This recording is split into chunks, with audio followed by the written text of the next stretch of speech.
Assalamualaikum warahmatullahi wabarakatuh. Baiklah, perkenalkan saya Elra Nindya dengan nomor BP 19 1053 1009. Pada saat ini saya akan mempresentasikan tentang tugas paper dengan judul Sejarah Akuntansi pada Negara Swiss.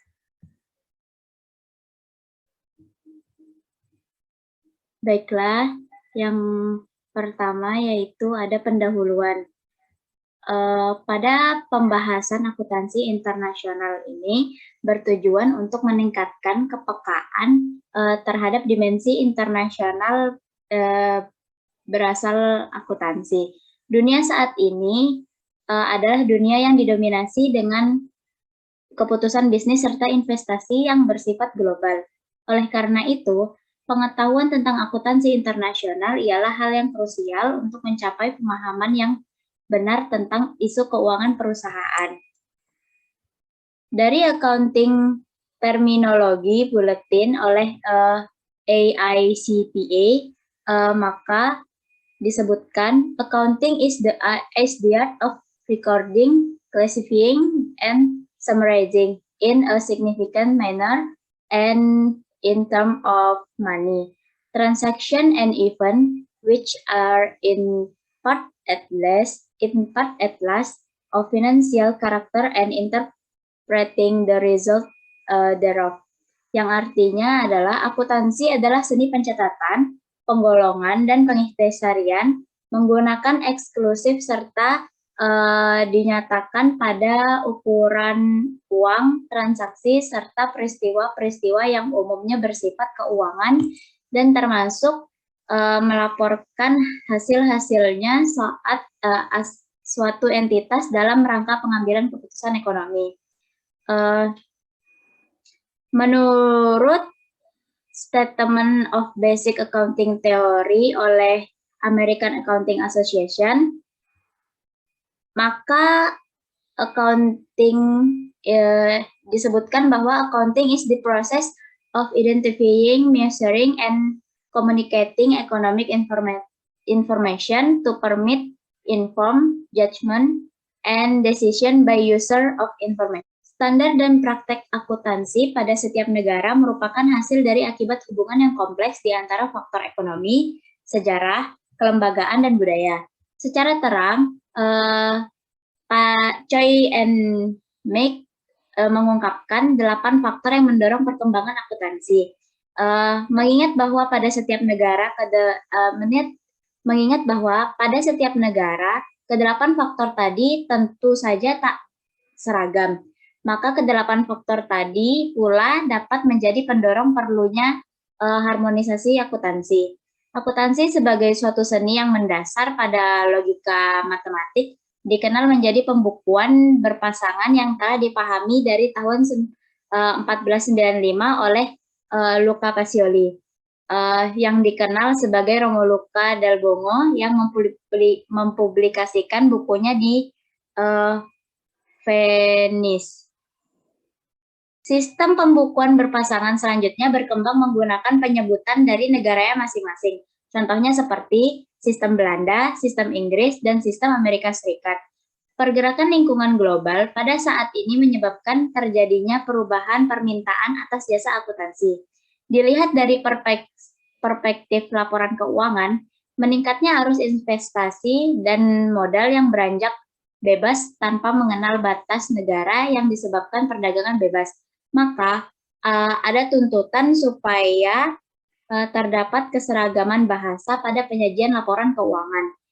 Bila masing-masing negara masih ingin mempertahankan standar akuntansinya sendiri yang berbeda dengan negara-negara lainnya, maka hal ini akan menjadi hambatan yang besar serta memberi dampak negatif yang mendorong kemampuan perusahaan untuk menyampaikan informasi keuangan yang reliable baik untuk tujuan pertanggungjawaban pada investor serta stockholders, juga untuk tujuan analisisnya.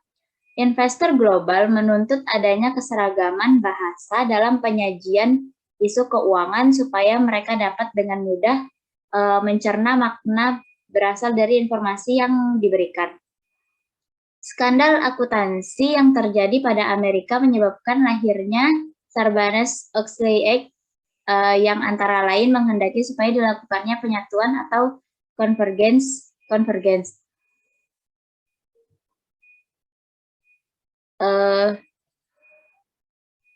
Dengan menggunakan dukungan yang begitu luas, maka standar akuntansi internasional sudah mendapatkan legitimasi menuju terciptanya satu standar akuntansi dunia. Selama reformasi hukum, perusahaan profesi akuntansi dinaikkan serta dikembangkan dengan standar akuntansi yang sebagaimana diinspirasikan oleh model FASB pada Amerika. Pada tahun 1984, melalui inisiatif asal Swiss, Institute of Certified Accountants, didirikanlah the Foundation to Accounting and Reporting Recommendation. Organisasi ini mensupervisi standar akuntansi internasional yang independen menggunakan basis anggota yang luas yang membuat rekomendasi terhadap akuntansi serta pelaporan. Rekomendasi ini ditujukan agar meningkatkan kualitas akuntan di Swiss dengan menyatukannya dengan hukum perusahaan. Swiss sebagai negara federal didirikan pada tahun 1848. Sebelum waktu itu, kota Zurich, Jenewa, dan Basel khususnya mulai berkembang secara ekonomi berdasarkan industri dan perdagangan. Sementara daerah pedesaan Swiss tetap miskin dan terbelakang. Ekonomi Swiss mengikuti model khas negara maju sehubungan dengan sektor ekonomi. Kebanyakan tradisi Swiss serupa dengan Jerman. Tradisi akuntansi Swiss menyampaikan info untuk keperluan kreditor serta otoritor. Walaupun pertumbuhan pasar sekuritas Swiss berkembang, serta banyak perusahaan besar Swiss yang mencari modal di pasar keuangan internasional. Akibat dari semuanya adalah pertumbuhan perusahaan besar membuat pengungkapan informasi semakin ekstensif dan konsisten menggunakan praktek yang diterima secara internasional. Kerahasiaan Swiss dikenal oleh seluruh dunia. Tentu saja, akuntansi Swiss diantaranya yaitu konservatif serta kerahasiaan di Eropa dan di dunia sekarang. Seperti Jerman, praktek akuntansi Swiss didominasi oleh company law atau hukum perusahaan dan peraturan perpajakan dengan ukuran yang kecil serta baru level awal dari penyesuaian standar akuntansi. Meskipun demikian, saat waktu sudah berubah, walau terkesan agak lambat, perusahaan Swiss menaikkan kompetisi dalam usaha bisnis serta pasar keuangan internasional. Company law juga sudah diubah sesuai dengan Fourth and Seventh Directive, serta sebuah badan standar akuntansi juga sudah didirikan agar membentuk pelaporan akuntansi pada perusahaan Swiss. Hukum komersial Swiss yang ada sekarang memberikan prinsip umum dari praktek pembukuan yang diikuti oleh semua perusahaan. Sama halnya dengan peraturan khusus perseroan terbatas. Walaupun aturan akuntansi ini sangat konservatif dan fokus utamanya untuk kepentingan kreditur. Fitur yang esensial dari hukum adalah fokus dengan perawatan modal, sehingga biaya historis berada di atas batas penilaian. Di saat yang bersamaan, tidak ada yang menentukan batas bawah. Lebih dari itu, hanya terdapat pengungkapan informasi sedikit bagi para pemegang saham. Berdasarkan dengan reformasi hukum perusahaan, company law, profesi akuntansi mulai meningkat perannya dalam proses standar setting. Hal ini didukung oleh FASB di Amerika Serikat pada tahun 1984. Dengan mengikuti inisiatif Swiss Institute of Certified Accountant, dibentuklah Foundation for Accounting and Reporting Recommendation. The Foundation mensupervisi Independent Accounting Standard Board yang membuat rekomendasi atas akuntansi keuangan dan pelaporan. Yang pertama yaitu ada sumber pendanaan. Sumber pendanaan negara Swiss berasal dari sektor produksi. Sektor produksi utama diantaranya adalah kimia, obat, instrumen, pengukuran presisi, dan instrumen musik. Yang kedua yaitu ada sumber hukum. Sistem hukum adalah suatu kesatuan atau keseluruhan kaedah hukum yang berlaku di setiap negara di dunia. Sistem hukum pada masa kini yaitu terdiri dari yang pertama ada hukum sipil, yang kedua hukum Anglo-Saxon atau dikenal sebagai common law, yang ketiga yaitu hukum agama, yang keempat hukum adat, dan yang kelima hukum negara blok. Setiap negara memajukan variasinya sendiri dari setiap sistem atau memadukan banyak aspek lainnya ke dalam sistem tersebut.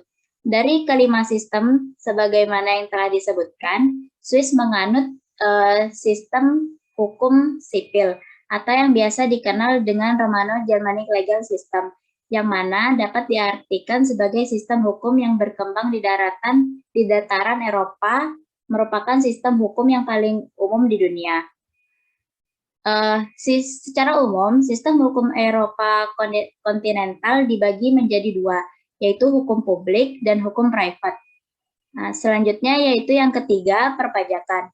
Pajak di Swiss diadakan oleh Konfederasi Swiss, wilayah, dan kota. Swiss adalah republik federal di mana kedaulatan negara dibatasi oleh kekuasaan yang didelegasi kepada negara federal melalui konstitusi federal. Akibatnya, otoritas yang menganut pajak dipegang oleh wilayah individu Swiss melalui institusi mereka. Yang keempat yaitu ada pajak pendapatan. Pajak pendapatan baik yang merupakan pajak progresif atau proporsional dikenakan oleh konfederasi dan wilayah pajak penghasilan berasal dari gaji para pekerja asing tanpa izin tinggal dan orang-orang yang menetap sementara, seperti musisi asing yang tinggal di Swiss. Yang kelima yaitu ada pajak keuntungan. Pajak keuntungan atau pajak proporsional dikenakan oleh konfederasi pada tarif tetap sebesar 8,5% dan wilayah pada keuntungan perusahaan. Pajak ini didasarkan pada laba bersih sebagaimana dicatat dalam laporan laba rugi perusahaan yang telah disesuaikan untuk keperluan pajak. Yang keenam yaitu ada pajak pertambahan nilai. Pajak pertambahan nilai atau PPN adalah satu sumber utama pendanaan Konfederasi Swiss.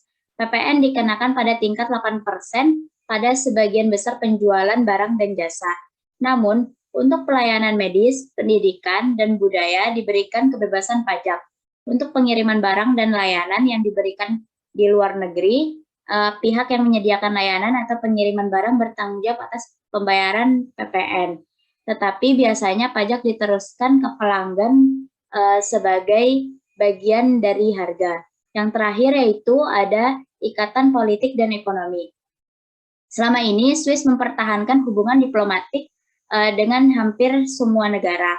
Swiss bukan anggota Uni Eropa. Warga Swiss secara konsisten menolak keanggotaan tersebut sejak awal tahun 1990-an. Swiss tergabung dalam beberapa lembaga di dunia, di antaranya the European Free Trade Association atau biasa disebut dengan EFTA, yaitu sebuah blok dagang alternatif untuk negara Eropa yang tidak mampu atau memilih untuk tidak bergabung dengan Uni Eropa. Lembaga-lembaga khusus PBB seperti WHO, WIB, WHO, UNESCO, UPU, ILO, dan lain-lain. Kesimpulan dari penjelasan ini adalah akuntansi merupakan suatu seni yang mendasar pada logika matematik dikenal menjadi pembukuan berpasangan yang telah dipahami dari tahun 1495 oleh Luca Pacioli yang dikenal sebagai Romo Luca dal Bomo. Pembukuan berpasangan selanjutnya berkembang menggunakan penyebutan dari negara masing-masing seperti yang telah dicontohkan tadi, yaitu sistem Belanda, sistem Inggris, dan sistem Amerika Serikat. Akuntansi di Switzerland termasuk akuntansi yang paling konservatif dan rahasia di Eropa, bahkan bisa juga di dunia. Sama halnya dengan Jerman, akuntansi di Swiss didominasikan oleh company law serta aturan perpajakan dibanding profesi akuntansi. Akan tetapi, hal yang membedakan akuntansi Swiss dengan akuntansi Jerman adalah persyaratan hukum yang berkaitan dengan akuntansi sangatlah minim dan membolehkan adanya kerahasiaan.